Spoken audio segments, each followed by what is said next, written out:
दोस्तों, कहानी शुरू होती है दूसरे विश्व युद्ध के बाद से, जहां उस दौरान लड़ाई और तनाव से बचने के लिए मिलान के कुछ अमीर लोगों ने शहर छोड़कर झील के किनारे एक शांत गांव में आकर बसने का फैसला किया। उन्हीं परिवारों में से एक हम ऐसे अजीबोगरीब परिवार को देखते हैं जिसकी मुखिया थी मैरी। मैरी का परिवार बहुत ज्यादा अमीर था और झील के किनारे इनका एक बड़ा सा महल था। मैरी का एक ठरकी सा हस्बैंड भी होता है जिसका नाम था मार्को। मार्को एक अय्याश और बहुत ही आवारा किस्म का आदमी था जिसके पास आवारागर्दी करने के अलावा दूसरा और कोई काम नहीं था। अब क्योंकि मैरी उसके बारे में सब कुछ जानती थी, इसलिए वो उसके ऊपर हमेशा कड़ी नजर रखती थी। हम देखते हैं कि मार्को और मैरी के साथ उसके छोटे भाई की बीबी बारबरा भी रहती थी, जिसका पति 10 साल पहले जंग पर गया और कभी वापस ही नहीं आया। मैरी के इस शानदार महल में एक बेडरूम था जो कि उसके परदादा बिशप का था, जो कि एक मीठा था। वो अपने बॉयफ्रेंड से मिलने अपने पूर्वजों के इस गाँव में आया करता था, लेकिन यहाँ पर झील में डूबने के कारण उसकी मौत हो गई थी। गाँव वालों के मुताबिक उसके मीठे होने का राज गाँव वालों को पता चल गया था, इसलिए उन्होंने बिशप को मारकर झील में फेंक दिया। हम देखते हैं कि मारियो अपनी आर्मी रिटायरमेंट के बाद से काफी बोर हो रहा होता है, इसलिए वो अपनी पत्नी के पैसों पर ऐश करता है।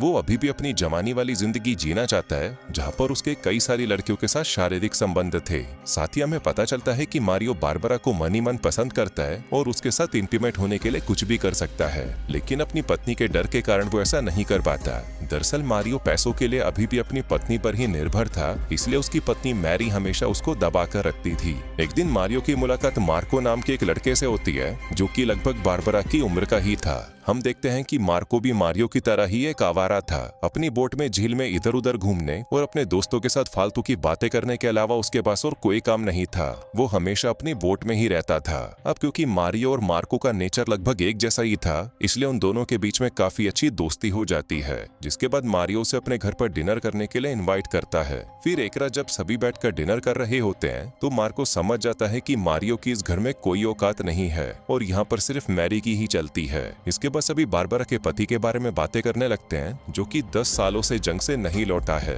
वो बताते हैं कि मैरी से उसकी शादी 10 साल पहले हुई थी, जब वो 16 साल की थी, और शादी के अगले ही दिन उसका पति जंग पर चला गया, जिस वजह से वो अभी तक वर्जिन ही है। इसलिए मैरी बारबरा पर बहुत ही कड़ी नजर रखती है और एक पंछी की तरह उसे पिंजरे के अंदर कैद करके रखती है। वहीं मार्को से बारबरा की ऐसी हालत देखी नहीं जा रही थी और वो उसे यहाँ से भगाकर कहीं दूर ले जाना चाहता था, जहाँ पर वो उसके साथ इंटीमेट हो सके। फिर डिनर के बाद मारियो मार्को को यहीं पर रात बिताने के लिए रिक्वेस्ट करता है और उसे वही कमरा देता है जहाँ पर मैरी के अंकल बिशप रहते थे। वहीं उस कमरे में से मार्को को बारबरा का कमरा साफ दिखाई दे रहा था, जहाँ पर वो बारबरा को खुद को सेटिस्फाई करता हुआ देखकर उसके साथ इंटीमेट होने के लिए और भी ज्यादा तड़पने लग जाता है। लेकिन फिर अगली सुबह उसे ना चाहते हुए भी जाना पड़ता है। फिर मार्को जब अपनी बोट से वहाँ से निकल रहा था, तभी मारियो उसे अपने साथ झील पर घूमने के लिए पूछता है, जिसके लिए मार्को भी रेडी हो जाता है। फिर झील में काफी देर तक भटकने के बाद मार्को मारियो को अपनी गर्लफ्रेंड के घर ले जाता है। यहाँ पर उसकी एक सहेली भी होती है, जिस पर मारियो कई बार ट्राई करने की कोशिश करता है।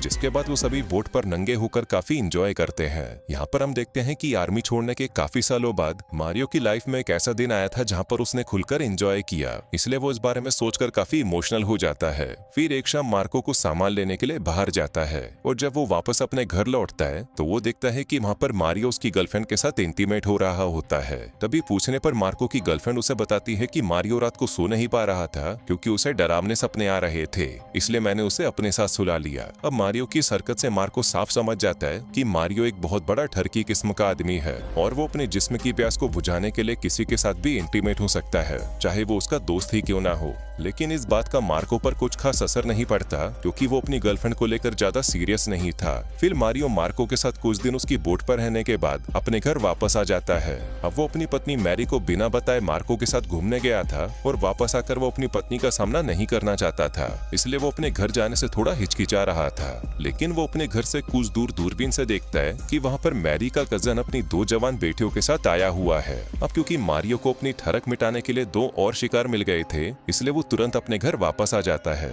इसके बाद वो उन दोनों जवान लड़कियों को अपनी बोट दिखाने के बहाने बाहर ले जाता है, जिसके बाद वो उनके साथ भी वही अश्लील हरकतें करना शुरू कर देता है। लेकिन तभी अचानक वहाँ पर उनका बाप आ जाता है और मारियो को ऐसा करते हुए देख लेता है।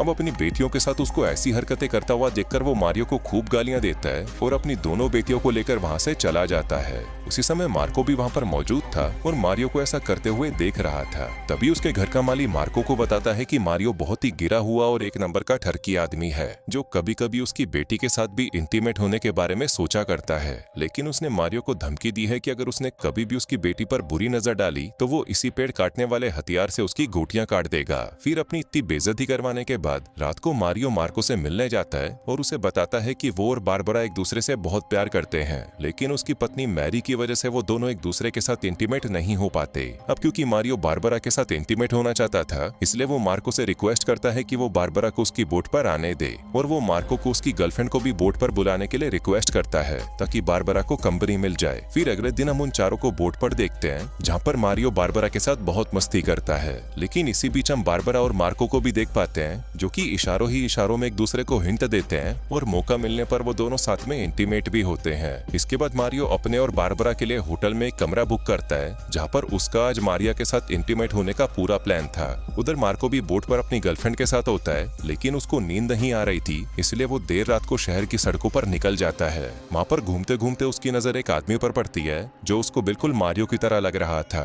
वो आदमी बहुत ही तेजी से साइकिल पर कहीं जा रहा होता है, लेकिन मार्को इस बात पर ज्यादा ध्यान नहीं देता। फिर अगले दिन जब रेस्टोरेंट में सभी खाना खा रहे थे, तभी एक पुलिस ऑफिसर आकर मारियो को एक बुरी खबर सुनाता है। कहता है कि उसकी पत्नी मैरी की झील में डूबने से मौत हो गई, लेकिन उन दोनों को देखकर ऐसा लग रहा था कि उनको मैरी के मरने से ज्यादा कुछ फर्क नहीं पड़ा। इसके बाद पुलिस भी मैरी की मौत की इन्वेस्टिगेशन में लग जाती है, जिस दौरान उसके हाथ में एक लेटर लगता है जो कि मारियो ने खुद अपनी पत्नी के लिए लिखा था।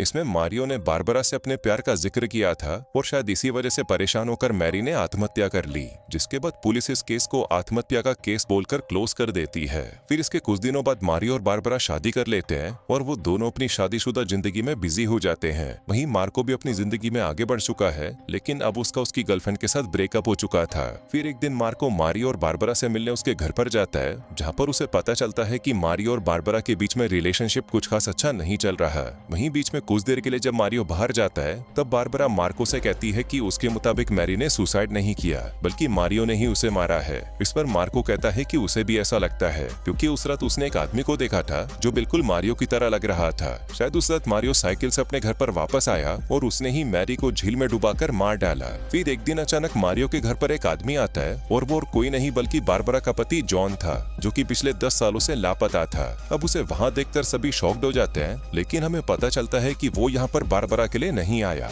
बल्कि इसलिए आया है क्योंकि उसे उसकी बहन की खुदकुशी की खबर मिली थी। आगे वो बताता है कि वो अपनी बहन से चिट्ठी के जरिए बातें किया करता था और उसकी बहन को भी पता था कि उसका भाई जिंदा है और उसने ये बात सबसे छुपा कर रखी थी। दरअसल युद्ध के दौरान दुश्मनों ने उसे कैदी बना लिया था, जिसके बाद वो उसे इतना ज्यादा टॉर्चर करते थे कि उन्होंने उसके छोटे से हथियार को भी काट दिया। अब अपने कटे हुए हथियार के चलते वो अपनी पत्नी को संतुष्ट नहीं कर सकता था, इसलिए वो वहाँ से कभी भी वापस घर नहीं आया। लेकिन अपनी बहन की मौत की खबर ने उसे यहाँ पर आने के लिए मजबूर कर दिया। आगे वो उनको कहता है कि उसकी बहन आत्महत्या नहीं कर सकती, क्योंकि उसने कुछ दिनों में उसे मिलने का वादा किया था और अपनी आखिरी चिट्ठी में उसने ये लिखा था कि वो मारियो को अपने घर से निकाल देना चाहती है। अब क्योंकि इस केस में एक नया मोड़ आ चुका था, इसलिए पुलिस इस केस को फिर से रीओपन करती है और एक नए सिरे से जांच करना शुरू कर देती है। इसके बाद मार्को जॉन से कहता है कि उसने मारियो को बहुत ही तेजी से कहीं जाते हुए देखा था और पुलिस की मदद से मार्को उस आदमी तक भी पहुंच जाता है जिसने मारियो को साइकिल किराए पर दी थी। इसके बाद साइकिल वाले आदमी के गवाह और नए सबूतों को देखते हुए पुलिस मारियो को गिरफ्तार करने आती है। लेकिन अब इस चीज से शर्मिंदा होकर मारियो पुलिस से कुछ देर का टाइम मांगता है और बिशप के कमरे में जाकर खुद को फांसी लगा लेता है। अब इस घटना के कुछ दिनों बाद जॉन अपनी पूरी संपत्ति बारबरा के नाम कर देता है और उसे कहता है कि अब वो कभी भी वापस नहीं आएगा, क्योंकि उसने देश के बाहर अपना बिजनेस शुरू कर लिया है और वो वहाँ पर अपनी जिंदगी मस्त काट रहा है। जिसके बाद वो उसे बाय बोलकर वहाँ से चला जाता है। अब जिस दिन मारियो ने आत्महत्या की थी, उसी रात मार्को और बारबरा एक दूसरे के साथ इंटीमेट होते हैं और अपने जिस्म की भड़की हुई आग को शांत करते हैं। अब बारबरा मार्को के साथ शादी करके अपनी बाकी की जिंदगी खुशी से बिताना चाहती थी, लेकिन मार्को उसे मना कर देता है और अपनी बोट पर वापस चला जाता है, क्योंकि उसे कंफर्म नहीं था कि उस रात साइकिल पर मारियो ही था। लेकिन उसने बारबरा के बोलने पर पुलिस को गलत बयान दिया, इसलिए उसको लगता है कि इन सब के पीछे बारबरा का ही हाथ था। इसलिए मार्को उसे हमेशा के लिए बाय बोलकर वहाँ से चला जाता है। और दोस्तों, इसी के साथ ही ये कहानी यहीं खत्म हो जाती है।